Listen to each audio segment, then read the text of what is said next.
Good morning everyone. আজকে হচ্ছে শুক্রবার আর আজকে 26 জানুয়ারি। সো সবাইকে হ্যাপি রিপাবলিক ডে। আর দিনটার একটা ব্লগ শুরু করলাম। শরীরটা খুবই খারাপ, প্রচণ্ড পরিমাণে ঠান্ডা লেগেছে, গলা ব্যথা, প্রচণ্ড ঠান্ডা লেগেছে, জ্বর আসছে মাঝের মধ্যে। তো একবারই জ্বর এসছে কাল রাত থেকে, মানে বৃহস্পতিবার দিন রাতে একবারই জ্বর এলো। জানি না সকাল থেকে তো এখন অব্দি জ্বর আসেনি, কিন্তু প্রচণ্ড ঠান্ডা লেগেছে, মাথা ব্যথা করছে। তাই জন্য আমার ভয়েসটা হয়তো তোমাদের একটু অন্যরকম লাগতে পারে, তার জন্য প্লিজ তোমরা একটু অ্যাডজাস্ট করে নিও। আর অফিসে কাজের ব্যস্ততায় বা সেভাবে সংসার সামলে অফিস সামলে সেভাবে ব্লগ করে উঠতে পারছি না, তবুও চেষ্টা করছি সুযোগ পেলেই ব্লগ দেওয়ার। তো আজকে কালকে রাত্রেবেলা অলরেডি, মানে বৃহস্পতিবার দিন রাত্রেবেলা অলরেডি মোটামুটি আমি সমস্ত কাজ করেই রেখেছিলাম। চিকেন করবো বলে ম্যারিনেট করে রেখেছিলাম। আর সকালবেলা উঠে জাস্ট কফি খেলাম, বিছানাটা তুলে আমি একদম রান্নার দিকে চলে এসেছি। কারণ রান্নাটা করা থাকলে ঝামেলাটা শেষ হয়ে যায়। ঘরের কাজ করতে তো বেশিক্ষণ টাইম লাগে না। আর যেহেতু প্রচণ্ড ঠান্ডা লেগেছে, আমি জামা কাপড়গুলো জাস্ট ভিজিয়ে দিয়েছি, ওই কাচবে বলেছে। আর ঘরের কাজগুলো আমি করে নেবো যথারীতি টুকটুক করে। আর ও এই মুহূর্তে নেই, ও একটু বেরিয়েছে, স্যালনে গেছে। তো আমি ঘরে নিজের মতো কাজ করছি টুকটুক করে, আর কি করব। আর তোমরা সবাই কেমন আছো বলো, কেমন কাটছে তোমাদের দিনগুলো? অ্যাকচুয়ালি ব্লগ আমি সেভাবে করতে পারছি না, ব্লগ করলেও মানে ভয়েস ওভার দিতে পারছি না। এবার যখন ভয়েস ওভার দিতে যাবো ভাবছি, তখন দেখছি যে প্রায় 2-3 দিন হয়ে গেছে ওই ব্লগটা দেওয়ার কোনো মানে হয় না। তাই জন্য সেভাবে আর ব্লগ করে উঠতে পারছি না, মানে সমস্ত কিছু না অ্যাডজাস্ট করতে পারছি না। ব্লগ বানাচ্ছি তো ভয়েস ওভার দিতে পারছি না, এই সমস্যা হয়ে যাচ্ছে। তো চেষ্টা করছি, চলো তোমাদের সাথে কোঅর্ডিনেট করার, তোমাদের সাথে কানেকশানটা যাতে যেটা বিল্ড আপ হয়েছে, যে বন্ডটা বিল্ড আপ হয়েছে সেটাকে মেনটেন করার। আর অনেক দিন পর সেদিনও একটু সন্ধ্যাবেলা বেরোলাম, মানে কবে বলো তো, এই লাস্ট উইকে সন্ধ্যাবেলা একটু গেলাম আড্ডা মারতে অনেক দিন পর। তো সেখানেও বেশ ভালো লাগলো, অনেক দিন পর গেছিলাম আড্ডা মারতে। আর সেই আড্ডাটা তো এখন আর হয় না। আর ওখানেও এখন মানে আমরা সবাই মিলে যে আড্ডাগুলো মারতাম, এখন সরি, এখন সেভাবে হয়ে উঠছে না। তো কেউই সেভাবে আসতে পারছে না, সবাই সবার জীবনে কোথাও গিয়ে ব্যস্ত হয়ে গেছে। তো বেশ ভালো লাগলো, সেদিন 1 ঘন্টা বসে আড্ডা মারলাম। তো ওইভাবেই লাইফটাকে চালাচ্ছি মোটামুটি, নতুনত্ব কিছু না। আর ঠান্ডাতে রীতিমতো সবাই জমে গেছে, বুঝেছো তো। মানে অফিসেও ক্লায়েন্টরা দেখতে পাচ্ছি সেইভাবে রেসপন্স করছে না, মানে সবাই ওই ফেব্রুয়ারি মার্চে নতুন করে কাজের প্ল্যানিং নতুন করে কাজ স্টার্ট করবে। সব কিছু কেমন যেন একটা চারিদিকে ঝিমিয়ে রয়েছে এই ঠান্ডাতে। এটাই হচ্ছে ব্যাপার। আমি যখন ফ্রিজে কোনো কিছু সবজি রাখছি, যেরকম ঠান্ডায় জমে যাচ্ছে, আর চারিদিকে মানুষজন ঠান্ডায় জমে যাচ্ছে ওই রকম। মানে তোমাদেরকে কি বলবো আর, সত্যি কথা বলতে ঠান্ডাটা না গেলে না সেই অ্যাক্টিভনেসটা কাজ করছে না, কীরকম যেন সবাই ল্যাদ খেয়ে আছে, এরকম একটা ব্যাপার। চারিদিকে যেদিকেই তাকাচ্ছি সেদিকেই যেন মনে হচ্ছে যে বাবা সব ঝিমিয়ে আছে, এরকমভাবে দেখতে একদমই ভালো লাগছে না।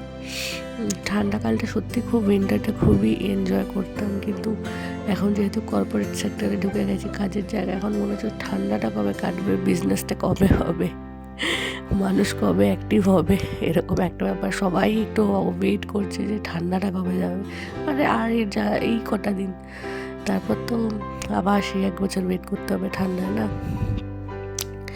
তো যাই হোক, আজকে দুপুরবেলার মেনু হচ্ছে চিকেন কষা আর ফ্রাইড রাইস। তো যেহেতু 26শে জানুয়ারি একটু ভালো মন্দ তো কিছু খেতে ইচ্ছা করেই। তো সকালে ব্রেকফাস্ট কিছু করিনি, পিঠে রয়েছে। আমি ওকে বললাম যে অ্যাকচুয়ালি 11:15 সময় ঘুম থেকে উঠেছি, করছি না, এত ঠান্ডা লেগেছে। ভোরবেলা আমার ঘুম ভেঙে গেছে, সে কোনোভাবে ট্যালপল খেয়েছি, খেয়ে একদম অমৃতাঞ্জন লাগিয়ে ঠাগিয়ে আবার শুয়েছি। মানে প্রচণ্ড কষ্ট হচ্ছে, এত ঠান্ডা লেগে গেছে। তো সেই জায়গায় দাঁড়িয়ে ঘুম থেকে উঠতেও লেট হয়েছে, 11:30টায় ঘুম থেকে উঠেছি। তো আমি যে রান্নাবান্নাগুলো করছি এখন প্রায় 2টো বাজে, মানে আমরা খেয়ে গিয়েছি দুপুরবেলা প্রায় ওই 3:45 নাগাদ। এটাই হয়ে যাচ্ছে আমাদের ছুটির দিনে। তাও ও জামা কাপড়গুলো কেচেছে, হেল্প হয়েছে আর কি, নয়তো আমার জন্য এগুলো খুবই চাপের হয়ে যেত। যাই হোক, কি আর করা যাবে, একটা সংসারে থাকতে গেলে একজন অসুস্থ হলে একজনকে করতেই হবে, এটা তো আর কিছু করার নেই। ও নিজেই বললো যে ঠান্ডা জলে তোমাকে আর হাত দিতে হবে না, আমি কাজগুলো করে, জামা কাপড় কাচার কাজগুলো আমি করে নিচ্ছি। তো আমার যথারীতি রান্নাবান্না হয়ে গেছে, আর আমি এরপরে গরম জল বসাবো, বসিয়ে ঘর ঝাড় দেওয়া, ঘর মোছাগুলো করে নেবো, করে ঠরে বাইরে জামা কাপড় কিছু মানে আমাদের জ্যাকেট প্যাকেট এগুলো একটু রোদে দিয়েছিলাম, সেগুলো তুলো। আর ও তো পরিষ্কার করেই দেবে জামা কাপড়। তো কয়েকটা বাসন পড়েছিল রান্নার, আনলাম, সেগুলো মেজে নিই। বেসিনে কোনো বাসন রাখবো না, কারণ বাসন রাখলে বাসন জমতে থাকে। ব্যাস এইভাবেই আমার সানডেটা কাটলো। আমি 26 জানুয়ারি বারবার আমার কেন জানি না সানডে মনে হচ্ছে, মানে অ্যাকচুয়ালি তো সানডেতেই ছুটি থাকে না আমাদের, এরকম বারবার শুধু থাকে সানডে মনে হচ্ছে, তাই তোমাদেরকেও বলে দিচ্ছি সানডে। তো প্রায় 2-2:30 বাজে, আমি এখনও গায়ের সোয়েটারটা পর্যন্ত খুলিনি, মানে ঠান্ডা এত লাগছে আমার, যেহেতু ভেতরে পুরো সর্দি।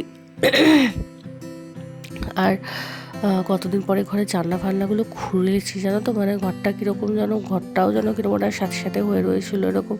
যেহেতু আমরা গ্রাউন্ড ফ্লোরে থাকি, তো মেঝেটাতে খুব ঠান্ডা লাগে, মানে আমাদের অফিসটাও প্রচণ্ড ঠান্ডা আর আমার ঘরটাও প্রচণ্ড ঠান্ডা, সব মিলিয়ে আমার একটা ঠান্ডা লেগে গেছে। আর আমার ওই জুতো পরে ঘোরা হ্যাবিট নয়, আমি জুতো পরে ঘুরি না, ওটার থেকে আরও ঠান্ডা লেগে গেছে, এটাই হচ্ছে সমস্যা। তাও তো আগে আমি ঠান্ডা জলে স্নান করতাম, সে গরমকাল হোক আর শীতকাল হোক, কিন্তু আগের বছর ডক্টর রীতিমতো আমাকে বারণ করে দিয়েছে কোমরে ব্যথার জন্য ঠান্ডা জলে স্নান করতে না, জাস্ট জলটা হালকা একটু গরম করে নিয়ে সেই জলেই স্নান করতে, ওই জন্য আর ঠান্ডা জলে স্নান করি না, সাহসও করি না। যাই হোক, হয়তো তোমাদের আজকে ব্লগটা খুবই বোরিং লাগবে, কারণ আমি সেভাবে এনার্জেটিক হয়ে তোমাদের সাথে কথা বলতে পারছি না। গলার ভয়েস শুনেই বুঝতে পারছি আমার শরীরটা কতটা খারাপ, তবু আমি ভয়েস দেওয়ার চেষ্টা করছি। গলার লিটারেলি প্রচণ্ড ব্যথা, আমি যে কাশছি আমার গলায় প্রচণ্ড লাগছে, তো একটু অ্যাডজাস্ট করে নিও তোমরা। আর স্নান হয়ে গেছে দুপুরবেলা, পুজো টুজো দিয়ে নিয়েছি, বাইরে যা জামা কাপড়গুলো ছিল ওগুলো তুলে এনে ভাঁজ করে রাখলাম। তো এবার একটু চিকেনটা অনেকক্ষণ আগে যেহেতু করা, তো চিকেনটা একটু গরম করব, তাই জন্য গ্যাসটা জ্বালিয়ে নিয়েছি চিকেনটা গরম করার জন্য। আর তারপর দুপুরবেলা খেয়ে দিয়ে নেবো, এখন প্রায় 3:30 বাজে। তো খেয়ে দিয়ে নিয়ে একটু শোবো, ওষুধ খেয়ে আর পাচ্ছি না, মানে এতটা কষ্ট হচ্ছে আমার।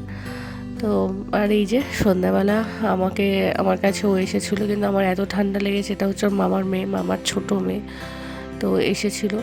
তো এত আমার ঠান্ডা লেগেছে, আমি আমার থেকে একটু দূরেই থাকো, কারণ আমার চোখ মুখের অবস্থা দেখে বুঝতেই পারছো যে আমার কীরকম বাজে অবস্থা। তো পরের দিন যেহেতু অফিস আসে, তাই জন্য একটু বাঁধাকপি বানাবো। আর সন্ধ্যাবেলা খুব খিদে পেয়েছিল বলে একটু ম্যাগি বানিয়ে নিয়েছি সমস্ত রকম সবজি দিয়ে। তারপর রাত্রেবেলায় যে বাঁধাকপি, লুচি, একটুখানি রাইস ছিল, সেই রাইসটা ওকে দিয়েছি। আর চিকেনও আমি খাইনি, বাঁধাকপি দিয়ে 3টে মাত্র লুচি খেয়েছি, কারণ আমার একদম খেতে ইচ্ছা করছে না, এত শরীর খারাপ লাগছে। তো চলো, রাত্রেবেলা আমার সমস্ত স্কিন কেয়ার ডান, আর রীতিমতো কাশছি আমি। তো আর কথা বলতে পারলাম না, ব্লগটা এখানেই এন্ড করছি। তোমরা সবাই ভালো থেকো, সুস্থ থেকো। ব্লগটা কেমন লাগলো জানিও। Tata, good night.